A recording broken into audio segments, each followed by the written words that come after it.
ልብ ሰምሃር ሓቀኛ ዛንታ ቀዳማይ ክፋል ኣንታ ሰኒ ዓርከይ እዛ ጓል ረእያ እሞ ክትሽኩር ኣቤል ክጥምታን ሓበሮ ኣቦ ከዓ ዶና ክተጽለክ እያ ትደልምሽ እዚ ነዋልድ እንታይ ገይረናኻ ንኹለን ኮ በጺሕኸየን ሰናይ ሓውሱ መግናሕቲ ገይሩ ተዛረቦ ለይኒኻ ጽቡቕ ትብላ ዘለኻ ሰናይ ንሓተተ እታፊትና ዘላ ቤና ኮፍ ኢላ ነዚኣ ሎም መዓልቲ ከተላለኽዋ እንዲዘኸይድ ኣቢ ትምክሕቲ ዝተሓወሶ ዘረባ ተዛረበ ኣባ ዓርከይ ምሽ ሳሌም ኣላ እንታይ ናብ ካሊእ ዘጠምተካ ዘሎ ዓርከይ መዓረይ ምሳሌም ደኣ ማዓዝዲና ዝወዳእና መዓልቲ ኣኺሉ ኣፋንያ ምሳይ የለኻን ኮ ሰኒ ዓርከይ ኣቤል ተነይቱ ተዛረቦ ኣባ ዓርከይ እዘን ሕጂ ተንብአን ዘለኻ ጽባሕ ንጎ መስጠን ኮርደካ እዩ በጃኻ ሕስብ ኣብል ሓፍቲ ኣደ የብልካ እንድዩ እንታይ ገይረናኻ ሰናይ ግብሪ ዓርኩ የሕሪኦዎ ሓሪቑ ተዛረበ ደሓን ሰኒ ዓርከይ ከይደ ጥራይ እዛ ዶና ከይኸደት ከላ ክላለያ ብምባል ተሲኡ ናፍታ ቤና ኮፍ ኢላ ዝነበረት ሄዋን ከደ ሰላም ዝሓፍተይ ምሳኻ ዶ ኮፍ ክብል ኣቤል ዘለዎ ትሕትና ኣኻኺቡ ተዛረበ ሰላም ዝሓወይ ሰብ ኣለኒ ክትብል መለሰትሉ ኣቢ ዘይተጸበየ መልሲ ስለ ዝኾኖ ውሽጡ ሕርቃን ተሰምዖ እሞ ክሳብ ዝመጸኪ ከጻንሐኪ ካልኣይ ጊዜ ተዛረበ ኣብዚ ገዛ ኮፍ መበሊ ተወዲኡ ዶ ኮይኑ ገዛ ኣሲራ ተዛረበት ኣቢ ንኣጽጋል ገጢማቶ ስለ ዘይትፈልጥ ሽዑ ስዕረት ተሰምዖ ብዘይ ፍቓዳ ኸዓ ኮፍ በለ ኣቤል ይበሃል ወይ ድማ ኣቢልካ ክጸውዕኒ ትኸለኺ ኣብዚ ቦታ ኩሉ ግዜ ዲኺ ትመጺ መጽሓፍ ምንባብ ከዓ ትፈትዩ ኢኺ ትመስሊ እንታይ ትብል ኢኺ ተንብብ ዘለኺ ብዘይ ምቁራጽ ተደራራቢ ሕቶታት ሓተታ ሰምሃር ግን ክትምልሰሉ ኣይኮነን ግልጽ ኢላ እውን ከይጠመተት ጉዳይ ምንባባ ገበረት ሓፍተይ ተገድስልና እባ ፍሽኽ እናበለ ተዛረባ ኣንታ ሓወይ ስራሕ የብልካ እንድዩ ቀዳማይ ነገር ኮፍ በል ከይበልካ ኮፍ ኢልካ ካልኣይ ነገር ክምልሰልካ እንተዘደለኹኸ ሕጂ ግን ትትስዓለይ ዶ ወላስ ኣነ ክኸደልካ ሰምሃር ሕርቃን ዝተሓወሶ ዘረባ ተዛረበቶ ኣቢ ሰንቢዱ ደሓን ኣነ ክትንሳኣልኪ እየ ቻው ኢልዋ ተሲኡ ኸደ ሰናይ ክጽበየ ጸኒሑ ሰሊጥካ ዶ ክብል ሰናይ ሓተቶም ግደፈና ንስኻኻ ኣይፈለጥክንን ኣለኺ ኣቢ መን ምዃነይ ከርኤክ እንዴ ኣቤል ዕርምርም በለ ኣባ ዓርከይ እንታይ ደይላስካ ጉርምርም ትብል ዘለኻ ሰናይ ሓተቶም ኣንታ ኸምዚ ኣጓል ገጢማትነይ ትፈልጥን እያ ዘይድቅሰላ ኣቦኮ እየ ኣቤል ርእሱ እናነቕነቐ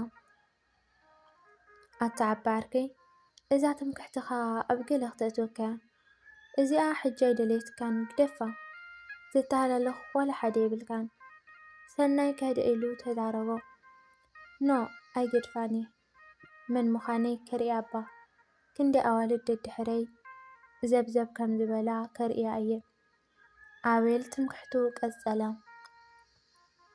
ድሌትካ ግበር ኣነ እየ ዘይርብርብ ስቒለ እየ ኣነ ዘይቅየር ሰብ ሒዘ ዝልፍልፍ ዘለኹ ንዓነይ ጥራይ ሕጂ ውሰደና ክብል ሰናይ ኣብ ዘይሰምዓካ ደብሪ ኣይትመሃለል ኮይኑዎ ሓረቐ ተታሒዞም ካብቲ ዘናግዕሉ ዝነበሩ መናፈሻ ወፁ ድሕሪ ሓደ ወርሒ ኣቤል ብሰምሃር ክሓስብ ድቀሰ ኣነ ፍቕሪ ድህልኽ ምርዳ ኣበዮ ካልኣይ ጊዜ እንተረኸባ ኢሉ ናፍቲ መናፈሻ ተመላለሰ ግን ክረኽባ ኣይከኣለን ኣቤል ተስፋ ቆሪጹ ካብ ከውፅኣ ፈተነ ግን ኣይከኣለን ሰዓት 7 ድሕሪ ቀትሪ ከም ኣመሎም ናፍታ መናፈሻ ምስ ሰኒ ዓርኩ ኸዱ ኣንታ ኣባ ዓርከይ ሕጂ ስባ ቦታ ንቕይር ኩሉ ግዜ ዲኻ ነብዚኣ ተምጽኣና ሰናይ እቲ ቦታ ከም ዝሰልቸዎ ተዛረበ ኣንታ ሰኒ ዓርከይ ሎም መዓልቲ እሞ ንኺድ ድሕሪ ሕጂ ኣይንመጽን ኢና ናይ መወዳእታ እያ እታ ድቃስ ኸላትኒ እንተረኸብክዋ እየ እምበር ፈተይ ዝመላለስ ዘለኹ ዶ መሲልካ ሰኒ ዓርከይ ኣቤል ብልቡ ተዛረበ ኮፍ መበሊ ሒዞም ከዓ ኮፍ በሉ። ወይተር ክሰምዖም ናብኦም መጸት። ክልቲኦም ዝሑል ነገር ኣዚዞም ወይተር ክተምጽኣሎም ናብ ስርሓ ተመለሰት። ሃንደበስ ግን ኣቤል ሓደ ነገር ሓሰበ። ሰኒ ዓርከይ ኣነስ ወይ ነገር ቀይርለይ ክብላ እየ ጎረሪ ከዓ ጽቡቕ ይስምዓኒ የለን ክብል ኣቤል ተዛረቦ። እሞ ዘይንጽዋዓ ሰናይ ክጽዋዓ ሓሰበ። ኖ ደሓን ኣብኡ ከይደ ክነግራ እየ ክብል ኣቤል ካብ ኮፍ መበሊኡ ተንሲኡ ናፍታ ሰምዓቶም ወይተር ከዳ። ሰላም ዝሓፍተይ ኣቤል ሰላም እናበላ ኣቤት እንታይ ክሰምዓካ ደሓን ዲኻ ደድሕሪኣ መምጽኡ እናገረማ። ደሓነ ግን ሓንቲ ሕቶ ክሓተኪ ይደልየ ነይረ ክብል ኣቤል ውሽጡ ርቡሽ ነበራ። ኦኬ ሕትተኒ ክትብል እታ ወይተር እንታይ ክብለኒኡ ዝብል ስምዒት ኣብ ውሽጣ ነበረ። ኣብዚ መናፈሻ ሓንቲ ዝፈልጣ ሰብ መዓልታዊ እያ ትመጽእ ነይራ። ስማ ግን ኣይሓስክዎን። እዚ ወርሒ ሙሉእ ግን ኣይረኣኽዋን። ምናልባት ተፈለጥኪያ ኢለ እየ ክብል ኣቤል እንታይ ይብል ከም ዘሎ ዝትረድኦ ኣይመስልን። ኣብዚ ደኣ ብዙሓት እየን ዝመጻ ኣየነይቲ እሞ ክብላ እየ ክትብል እታ ወይተር ከም ዘይትፈልጣ ተዛረበት። ኣቤል ዘይምፍላጣ እናሕረኦ ኩሉ ግዜ መጽሓፍ ተንብብ እያ። ንውሕ ኢላ ጨጉራ ከማን ሕብሪ ኣለዎ። ከረድኣ ፈተነ። ወይተር ዘከረታ ክትመስል ኣሃ ዘኪረያ ሽማ እኳ ኣይፈልጦን እየ ዋላ ኣነ ግን ከምዚ ሕጂ ክትመጽእ እየ ዝበዝሕ ግዜ ዝሪኣ ክትብል እታ ወይተር ንልባ ኣቤል ተስፋ ሃበቶ። ኣቤል ብውሽጡ ኣዝዩ ተሓጎሰ እሞ ሓፍተይ ሓንቲ ነገር ተሓባበረኒ ክብል ኣቤል መንፈሱ ብሓደ እዋን ሕድስ በለ።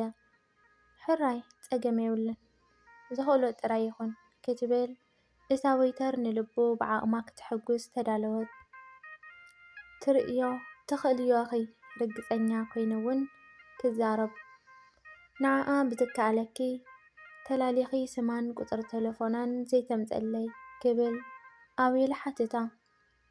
እንተ እታ ወይተር ግን ይቕጽል ካልኣይ ክፋል ንሰንበት ንዝነበረና ጻንሒት እዚ ይመስል። ቤተሰብ ዘይኮንኩም ላይክ ሳብስክራይብ እናገበርኩም ቤተሰብ ኩኑ።